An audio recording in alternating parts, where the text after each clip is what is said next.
In this fortnight's episode, taxation is theft. What's in the news with stories on Bitcoin, airplane seats, oral sex, women in the draft, and many others. And a Statists Gonna State segment on Trump versus Sanders. Welcome to The Lava Flow, channeling the flow of information to the libertarian, anarcho-capitalist, voluntarist, and agorist community. Find us at thelavaflow.com. Here's your host, Roger Paxton.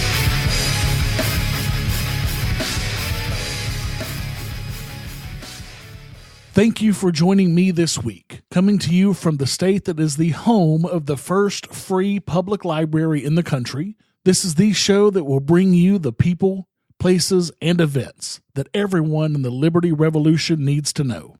You can catch me on Twitter at the Lava Flow Pod. This is episode 30, the All Taxation is Theft edition, and it's Tuesday, February 16th, 2015. When we've already had more than 180 people killed by police this year. What's rustling my jimmies this week? You're about to find out. Let's do it to it. So I just finished filing my taxes this past weekend, and I am pissed. I have worked my ass off to get to where I am today with a good job and a good salary. And what reward do I get from the government for that? More theft. In 2015, I paid more than twice what I paid in federal income taxes in 2014, and my salary, while growing significantly, did not double or even come close. The only bit of good news is that I've now moved to New Hampshire and no longer will have to pay state income or state sales taxes. But Arkansas sure made damn sure to take every penny that they could from me for last year, even cutting into the salary that I made when I wasn't even living in Arkansas. It pisses me off to no end every single time that I look at my check stub, but even more so when I pay my taxes every year. Seeing exactly how much of my money has been stolen from me just makes me sick. That's money that I could use to better my children's lives, give to charity, invest, save, or just blow on things if I wanted to. The issue here is that it's my money, and I should be able to do what I want with my money, not have it dictated to me by a non-representative government hiding behind the false statement of the will of the people. Penn Jillette said it best in a CNN opinion piece way back in 2011 when he said, "It's amazing to me how many people think that voting to have the government give poor people money is compassion. Helping poor people and suffering people is compassion. Voting for your government to use guns to give money to help poor people and suffering people is immoral, self-righteous, bullying laziness. People need to be fed, medicated, educated, clothed, and sheltered. And if we're compassionate, we'll help them. But you get no moral credit for forcing other people to do what you think is right. There is great joy in helping people, but no joy in doing it at gunpoint." And Penn is absolutely right. Jess and I gave to charity several times last year. We also gave money to various libertarian content creators and other causes. And if I had all of my money, I would have had more money to give and would likely have increased my givings and donations. And it's not just the income taxes. There is a list running around the internet of 97 different taxes that most people pay every single year. And the list is just depressing to look at. The list has everything from air transportation taxes and driver's license fees to tire taxes and liquor fees. From dog license fees and hotel taxes to marriage license taxes and tanning taxes. Almost everything we do or touch or see is taxed in some form or another. The current federal tax code alone is 3.8 million words long. Yes, that's 3.8 million words. For contrast, the entire collection of Shakespeare's works is only 900,000 words. U.S. taxpayers spend over 7.6 billion hours complying with federal tax requirements. Can you imagine what our society would look like if all that time was spent on more economically profitable activities? Our tax system has become so complicated that it is almost impossible to file your taxes correctly. For example, back in 1998, Money Magazine had 46 different tax professionals complete a tax return for a hypothetical household. And keep in mind, the tax code was even less complicated in 1998. But still, all 46 of these tax professionals came up with a different result. No two were the same. In 2009, PC World had 5 of the most popular tax preparation software websites prepare a tax return for a hypothetical household. All 5 of the computer software tax preparation websites came up with a different result. But length or complexity is not what makes taxation theft. The fact that it is taken involuntarily is what makes it theft. And don't give me this nonsense that it's not theft because people voted for the law that takes my money. Majority rule does not make something moral. Slavery was a condition allowed by majority rule. Was slavery okay just because the majority at the time thought that it was? Of course not. People cannot delegate rights that they don't have in a moral society. For example, if my neighbor came to my house and robbed me at gunpoint and took my money, is that moral? Of course not. That's theft. What if my neighbor got a couple of his buddies together and came to my house and robbed me at gunpoint? Moral? No. Again, it's theft. It's not moral. What if my neighbor got a majority of all of our neighbors together and came to my house and robbed me at gunpoint? Is it now all of a sudden moral because of majority rule? Of course not. And make no mistake about it.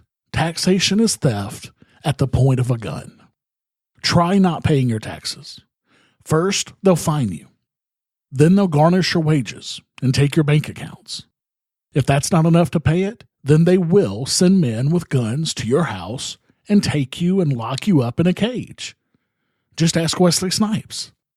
And if you don't feel like going with the men with guns at the time, they will use force to do it. And if you resist, because you think it's immoral for them to kidnap you for not willingly allowing them to steal from you, then you'll likely be shot. But the good news is this is a battle that we can win. When the best arguments from the other side are just completely moronic, we can defeat them.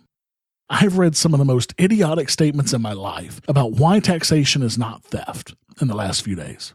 Here are just a few of them, verbatim from sites defending taxes. Quote, "This feeling that your pre-tax income is your money is difficult to shake. There is no sense in which you have a right to your pre-tax income." What? Another one. "Your pre-tax income isn't the money that you deserve. It's the money the amoral market has gifted you.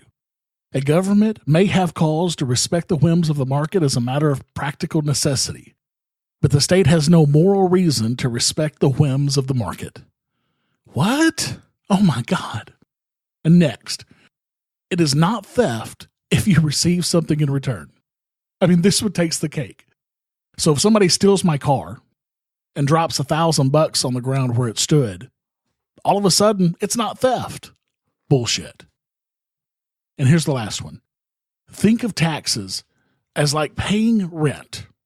The state owns the land, and if you want to live on the land, you must pay rent.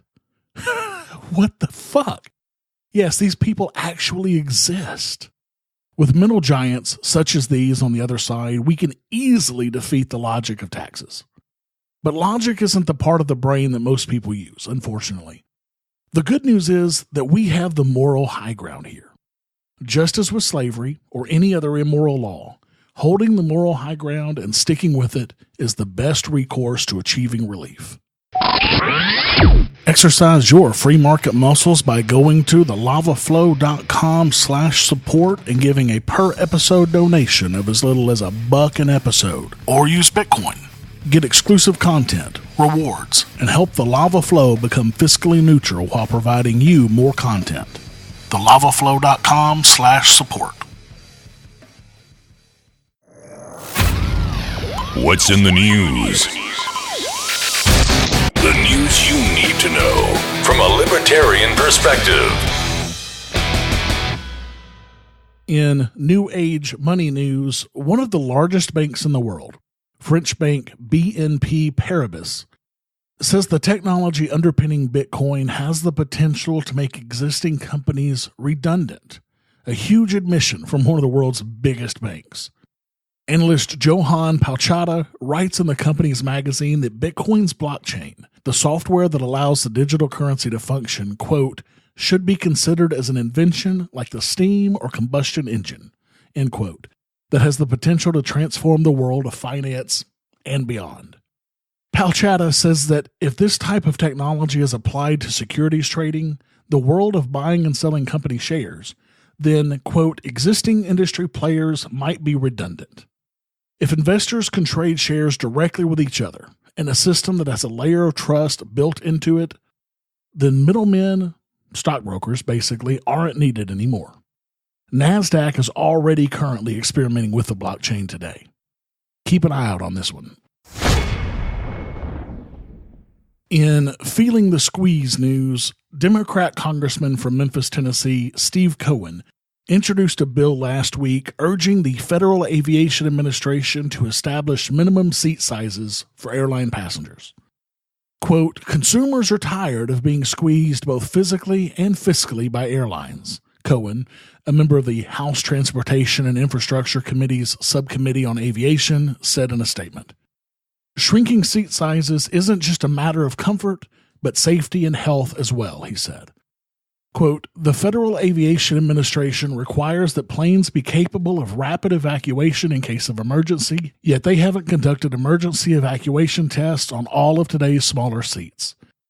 Doctors have also warned that deep vein thrombosis can afflict passengers who can't move their legs during longer flight. So sure, Representative Cohen, let's force airlines to spend millions of dollars retrofitting all of their fleet with larger seats, which means they'll be able to carry less people, and let's see what happens to prices. Any of you who have met me knows that I'm a pretty big guy. I used to travel extensively for my last job. And sure, the seats on airplanes are no fun, especially for a guy my size. But do we really want to revert back to the way it was before the deregulation of the 70s? I think not. In But Everyone is Doing It news, the Michigan Senate passed a bill outlawing oral and anal sex, with the acts punishable by up to 15 years in prison. Yes, 15 years in prison. And this is for both gay and not gay acts. So if a man and his wife decide to engage in oral sex in Michigan, they are lawbreakers. And Michigan is not the first state to do this. It's also illegal in 9 other states for both gay and straight, and an additional 4 states, but only if those acts are homosexual in nature. The U.S. Supreme Court ruled sodomy laws unconstitutional in 2003, but Michigan thinks that they can get around that by putting this provision in a bill about bestiality, saying, quote, a person who commits the abominable and detestable crime against nature, whether with mankind or with an animal, is guilty of a felony. Because sex acts with an animal is comparable to sex acts with a consenting adult. Give me a fucking break. My first wife was from Michigan, and she didn't like oral sex either. Maybe there's a correlation with that and her being my ex. In Ron is Right news, after Rand Paul dropped out of the race for the GOP nomination for president, his father, Ron Paul, said that libertarians and liberty-minded Republicans should, quote, forget about the Republican primary, and for that matter, Republicans and Democrats. On FBN's Kennedy show, Paul insisted libertarians have nobody to vote for among any of the remaining major party candidates, and should instead seek out and support, quote, an alternative party, such as the LP, in spite of hurdles like debate exclusion. Ron, who remains a lifetime member of the Libertarian Party, also confirms that he will not be running for the LP nomination himself. Of course, Ron is right here, but I would go even one further. Even liberty-minded Democrats should be seeking out an alternative party like the Libertarian Party, especially with the fact that either Sanders or Clinton will be getting the Democrat nod. In Nullify the State news, lawmakers in Tennessee introduced a bill last month that would block state and local officials from enforcing federal executive orders and Supreme Court decisions that represent policies that have not been passed into law by the state's legislature. Called the State Sovereignty Reclamation Act of 2016, it would prohibit, quote, state and local governments from enforcing, administering, or cooperating with the implementation, regulation, or enforcement of any federal executive order or U.S. Supreme Court opinion unless the General Assembly first expressly implements it as the public policy of the state. While the bill would not authorize state and local officials to stop federal officials from enforcing executive orders or Supreme Court decisions, it would prevent state and local officials from participating in their enforcement under the anti-commandeering doctrine. 10th Amendment Center Communications Director Mike Maharrey, who suggested that some of the policies that would be effectively nullified by the bill, quote, could include federal gun control, environmental regulations, and OSHA mandates, said, SB 1790 rests on a well-established legal principle known as the anti-commandeering doctrine. Simply put, the federal government cannot force states to help implement or enforce any federal act or program. The anti-commandeering doctrine rests primarily on 4 Supreme Court cases dating back to 1842. The feds rely on help from local agencies in enforcing most federal laws. And without that support, most federal laws just won't and can't be enforced due to lack of manpower by the feds. This was painfully obvious during the days of Prohibition. This is something that every state should be passing. In even more Nullify the State news, the Virginia House voted unanimously to legalize hemp farming and production of industrial hemp for commercial purposes in the state, effectively nullifying federal law banning it. This bill would amend current state law on hemp by removing a provision that authorized the licensing of hemp farming only upon approval of the federal government. Quote, in short, this would cut the federal government completely out of the state's hemp policy, as it should be, said Mike Maharrey of the 10th Amendment Center. This is exactly what is already happening in Vermont, Colorado, and other states. Experts suggest that the U.S. market for hemp is around $600 million per year. They count as many as 2,500 different uses for industrial hemp, including food, cosmetics, plastics, biofuel, and many others. The U.S. is currently the world's #1 importer of hemp fiber for various products. And where are we buying that hemp from? China and Canada, the 2 top exporters in the world. Hemp farming is one of those restrictions that are just plain ignorant on the part of our legislators. You cannot get high smoking hemp. But ignorant politicians don't give a shit about the facts.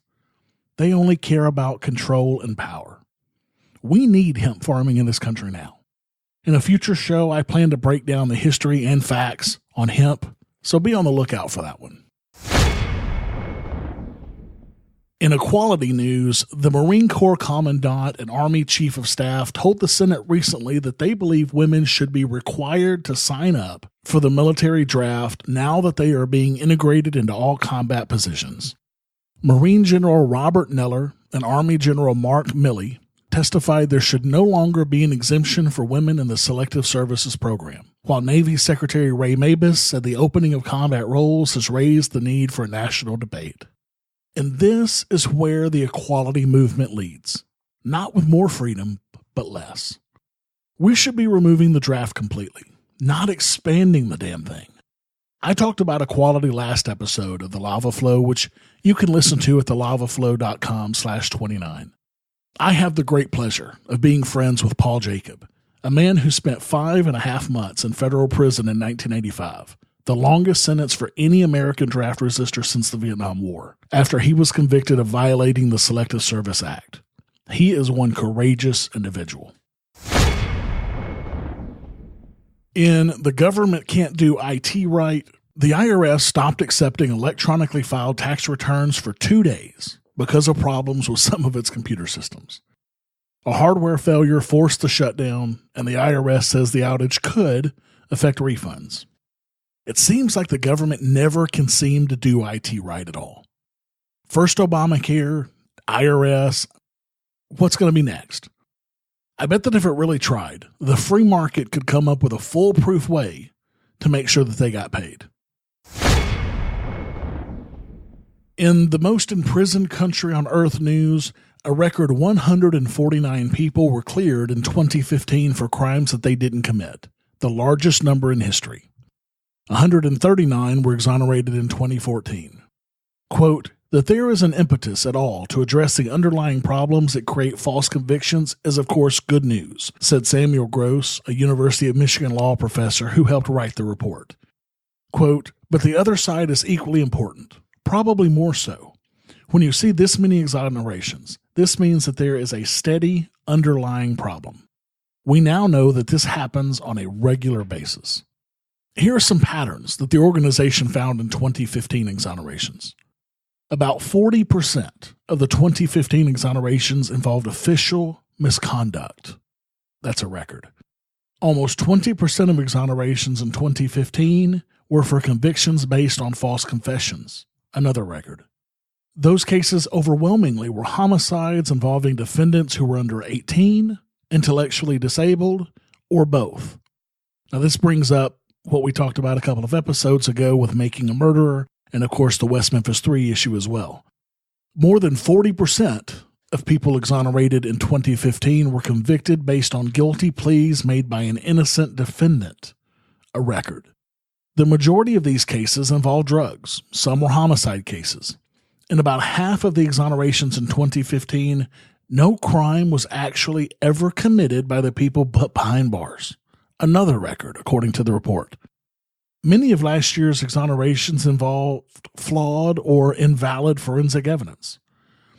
According to the Innocence Project, improper forensic science is a leading cause of wrongful conviction. False identifications of innocent people also happen in several cases, the Exoneration Register report outlined. Welcome to the land of the free, ladies and gentlemen. In some Free State Project news, at the press conference for the Free State Project Triggering the Move, President of the FSP, Carla Garrica, gave some details on the future of the FSP. She said, quote, you may be wondering what the future of the Free State looks like. We will be unveiling a comprehensive plan about the next phase at Liberty Forum in a few weeks. But I can say this, we will continue to solicit signers, and we will be encouraging all past participants to move. Over the next few months, we will be reaching out to them via email, mail, and phone. Ultimately, we want 20,000 people to move to New Hampshire. So it sounds like at this point that the FSP is going to continue functioning until they have 20,000 movers, not just 20,000 signers. That's great news. So go out today to fspsign.org and sign up now, become one of the 20,000. I don't know about you, but I can't wait to get to Liberty Forum this weekend and hear all about the next phase of the FSP. Now, I will, of course, be reporting right here on this show what we learn at Liberty Forum in my next episode, so don't miss it. You can make sure not to miss any episode of this show by subscribing using any podcatcher at thelavaflow.com/subscribe. In some personal news, I now hold the New Hampshire resident pistol revolver license, which allows me to carry a weapon concealed without having to fear going to jail. Yes, I know, I should not have to be licensed to carry my own property. I know all the arguments, but I am not at a time or a place in my life where I can go to jail for my principles. I have a wife and kids that depend on me staying in a jail and providing for them. I've now had a concealed carry permit in 3 states, Tennessee, Arkansas, and New Hampshire. New Hampshire was by far the cheapest and the easiest to get. All you have to do is fill out a 1-page form, take it to your local police department, wait 14 days, pay them $10, and pick it up. Mine was actually approved in 8 days, so I didn't even have to wait the full 2 weeks. Now, contrast that with Arkansas, where, for example, you have to get fingerprinted, go through FBI and local background checks, take an 8-hour safety course that costs generally around $100, pay $139.75 upfront non-refundable fees, and wait up to 120 days before you get your license. Sounds like I got a bargain in New Hampshire. One thing that surprised me the most, other than the ease of getting the license, is that I was handed basically just a piece of paper as my license. Now, it's going to be easy to tear and to lose, and it's not nearly as protected as the Arkansas license or the Tennessee license, which essentially looked similar to a regular driver's license. But if it means that I save a ton of money and headache, I am totally okay with that. And to get another copy if mine is damaged, it only costs $3. Still quite a bargain. Have you subscribed to the Lava Flow on iTunes or any mobile device yet? Then what's wrong with you? Go to thelavaflow.com/subscribe so you don't miss a minute of the show. And while you're subscribing, make sure to leave me a 5-star rating and review the show to help others find our podcast. thelavaflow.com/subscribe.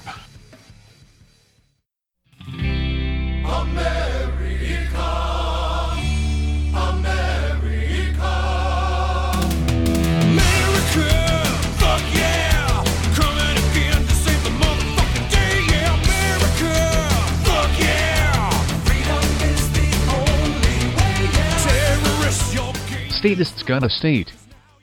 In case you've been living under a rock lately, you no doubt have heard that the two most statist candidates possible won the Democrat and Republican primary in New Hampshire.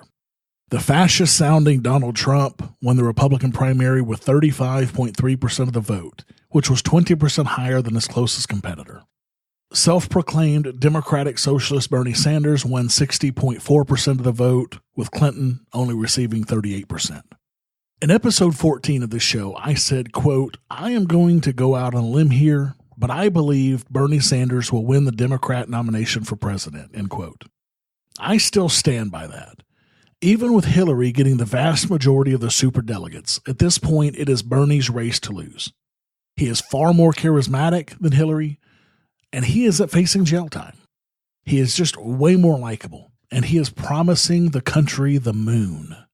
The bad news is that, far from giving us the moon, he will give us a Venezuela-like economy if he's elected. But the vast majority of people don't understand that. They just want the free stuff. And Trump, holy shit, who would have thought this? Certainly not me. Now, of course, Trump didn't win in the very religious state of Iowa, but he came in a solid second behind Cruz. Cruz came in third in New Hampshire, missing coming in fifth place by less than a single percent. I know it's still early, but man, it looks like Trump may have the momentum to keep going through. We will, of course, know more in a couple of weeks when Super Tuesday hits, but it is going to be an interesting ride.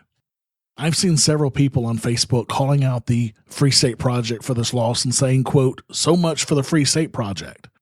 Give me a fucking break, people.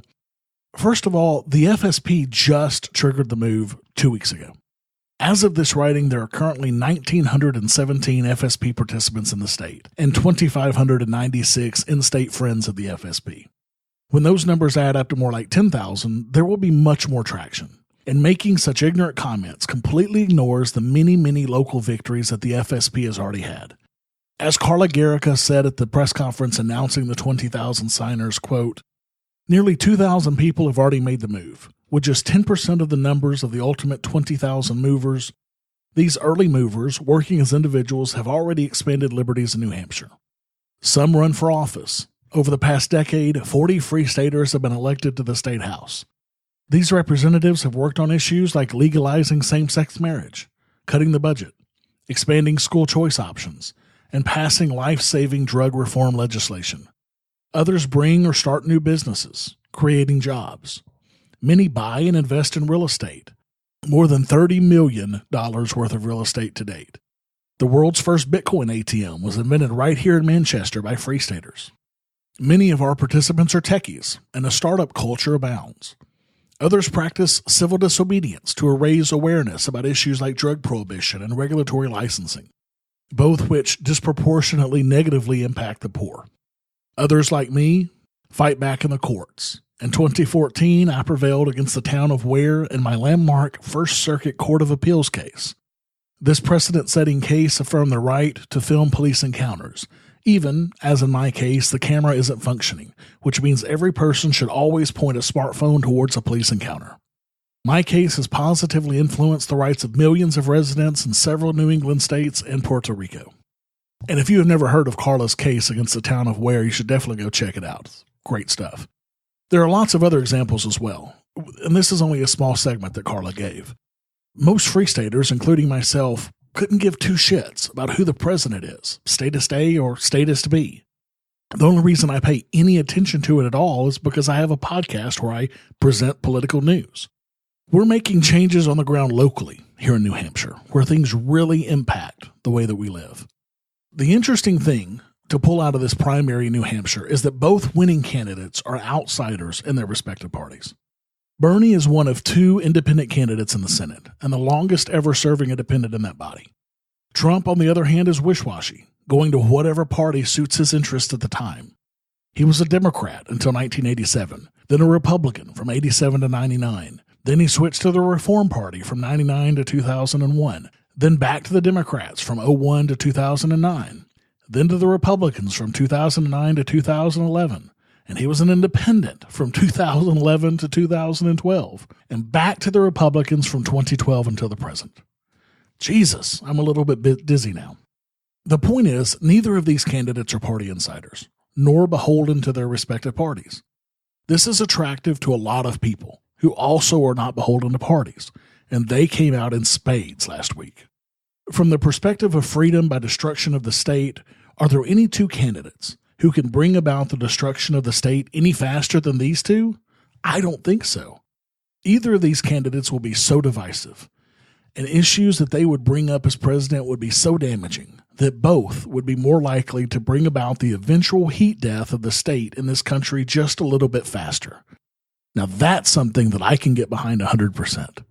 But do not take that as an endorsement by me for either one of those two candidates. That is not the case. Thank you for listening to the show this week.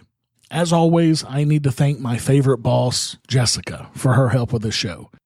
And I also need to thank Nick. He helped quite a bit as well this week. Thanks, Nick.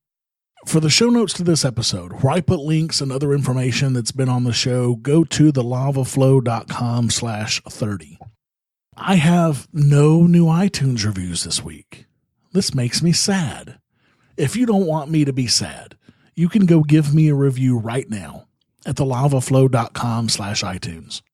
Every review that I get helps others find this podcast. So please, if you can, go give us a rating and a review at thelavaflow.com/iTunes. I have some new recurring donors this week. Schultz is supporting the show at $1 every episode using Bitcoin. Thank you so much, Schultz. Drew is another new donor using Federal Reserve notes through Patreon at the $2.50 level. Thanks, Drew. It is very much appreciated. And Jesse, a longtime subscriber who said on Facebook this week, quote, "Of the great many podcasts I listen to, this is one of the few that I will drop everything to hear when I see a new episode come up. Please keep striking the root, Roger." And Jesse raised his recurring donation on Patreon from $5 to $10 every episode. Thanks, Jesse. I definitely plan on continuing to strike the root every episode. And one of my earliest donors, and my very first Bitcoin donor ever, and a fellow Free State Project signer from Arkansas, Carl, increased his per episode donation from $10 to $15. Thanks, Carl. I'll see you soon. And if you, like Schultz, Drew, Jesse, and Carl, and all of my other donors, want more of the Lava Flow, and to keep this show ad-free, exercise your free market muscles by going to thelavaflow.com/support and giving a per episode donation of as little as $1 an episode using Federal Reserve notes through Patreon or Bitcoin through Coinbase. There are monthly costs associated with doing the show, and I need additional equipment to continue making the show better for you every single episode. I'm sitting pretty at 52% of the way towards bringing you more content every single week. I am more than halfway there now. Yes! Help me get closer to my first goal by going to thelavaflow.com/support. Until next time, keep striking the root. Thank you for listening to The Lava Flow at thelavaflow.com. Don't miss an episode. Subscribe now at thelavaflow.com/subscribe. This has been a Pax Libertas Productions podcast.